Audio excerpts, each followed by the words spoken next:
Welcome, Soren Eberhardt, and this is an announcement. You're the faculty winner of the Rising Star Scholarship, so congratulations. Thank you. I'm so excited. Yes, and you'll join us in Dublin, right? I will, yes. For the celebration and everything else. That's wonderful. Let's get started with a general question. Give us a sense of your background and your career in localization. So I've been in localization, I have to think, I think about 27 years now. So I started as a copy editor, proofreading other people's translations, realized I could do the same thing. I also then realized that I could do some of that engineering work involved. And so I've been doing very different, well, I've been filling different roles. I eventually joined Microsoft. So I moved from Germany, where I was born and raised, to the United States, taking a job at Microsoft. And I've been with Microsoft for the last 21 years. Also different teams, different roles, and I'm now working as a program manager there. My academic involvement started more than, I would say, a dozen years ago. The University of Washington was running this certificate program for localization. And yeah, I've been involved with that since they approached me, and I've been really loving that, bringing some of what I've learned at Microsoft to students, and love seeing the students then go out into our industry, and a lot of them being really successful. One of them has joined me in teaching, so she's my co-instructor now. I've seen others actually at GALA conferences. It's always exciting to see former students and that now on panels or presenting their stuff. So yeah, that was a really broad overview of my career in localization. Your presentation for the scholarship was titled Career in Localization: Upskill, Reskill, and Cross-Skill. And in it, you identified three main trends, right, in the localization industry, but also outside of it. Can you tell us a little bit about these three main trends? Yes. So I always think that that there's, of course, some big macro trends that shape basically every industry or many industries. And so I think there's a few of them that will really inform how the language industry is moving forward. But then there's also the trends that happen within industries, and our industry has been an industry that's always been changing, and that has reacted to those other trends also with its internal trends.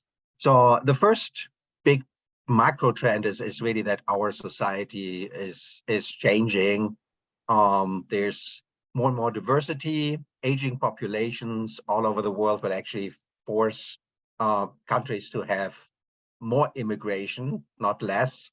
And we're already seeing more diversity in especially in the Western world, where people are more aware of that diversity. But obviously, those immigrant communities will increase that.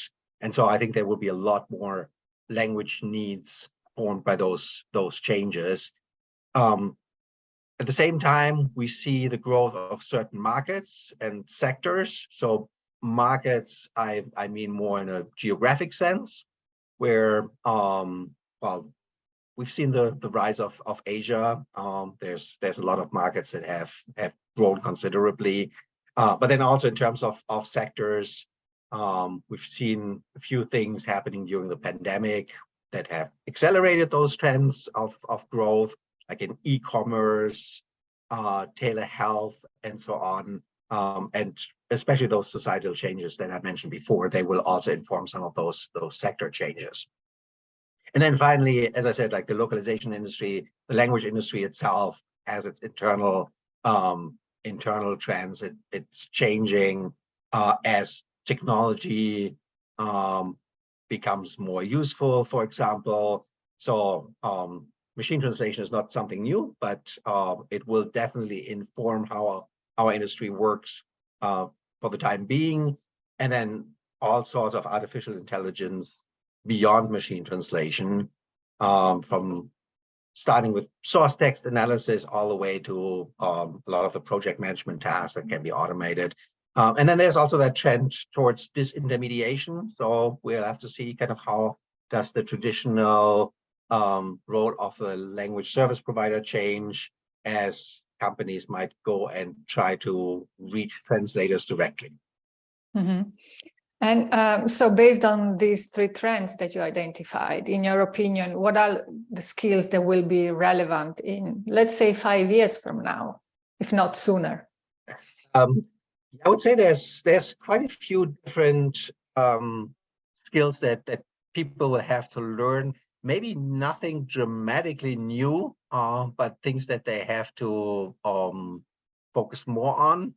So obviously, like geocultural awareness, as markets might get added, markets might become more important, that shift from just the traditional fixed CCJK to a lot more markets, maybe a shift towards African markets. Something might be that we're not even adding languages, like French might become a lot more important as it's spoken widely as a second language in Africa. But then those markets obviously look very different from the French-speaking markets that companies often address right now.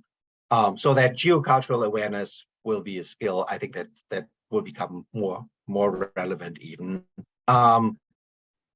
Being more agile in many areas, as with more diversity, more awareness for diversity, and more trends towards inclusion, I would say that terminology will change quicker. So like, for example, agile terminology management, not trying to just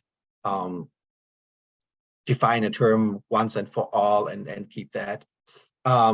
In terms of the different markets and sectors, as those evolve, I think that user research and, well, kind of more the qualitative side of research, but then also all the quantitative data analysis will become more relevant for a lot of companies, just to understand those audiences, but then also understand new markets, for example, that are being added.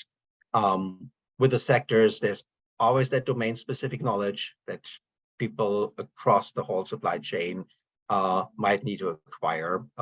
E-commerce is something different from telehealth. So knowing how to deal with those things and also understanding the cultural differences across markets would be really important. And then everything that has to do with artificial intelligence, I think there's a lot of opportunity to learn there. Really exciting opportunities. Things are moving very fast, as we've seen just in the recent discussions about ChatGPT, for example. So lots to learn. And with that, I'm always saying, I'm telling my students, there's one key skill that you need to have in the language industry, and that is wanting to learn, and hone that skill, learn how to learn, and then keep learning. Good point. And so how can the localization industry then collaborate with academic world to prepare this new generation of professionals? If things are changing so quickly, do we need to focus on specific disciplines or? So I think that well, both the industry and the academic world, they always benefit from exchange. So as people teaching the new talent, or maybe people who are shifting their careers towards localization, they should make sure that they understand the industry trends, talk to people in the industry. And actually, often you have those instructors that have one foot in the industry, like me, for example. So I think there's always that need for exchange, but also in the other direction. Obviously, people in academia often do understand the broader trends better. So because they can take that step back But there's also organizations like GALA that can help. So every webinar that students can attend, for example, will help people on those skills. So yeah, I think there's a lot of opportunity for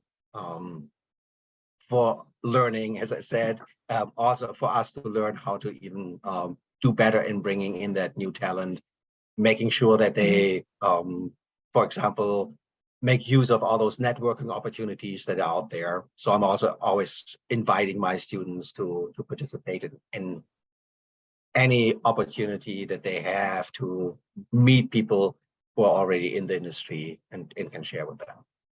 Okay, well, thank you. Well, so lots of work to do still for all of us. Okay, well, thank you again, and congratulations again on winning the Rising Star Scholarship, and we'll see you in Dublin for celebration. Thank you so much. I'm so honored. I'm really grateful to GALA, and yes, I'm looking forward to being in Dublin. Okay, see you then.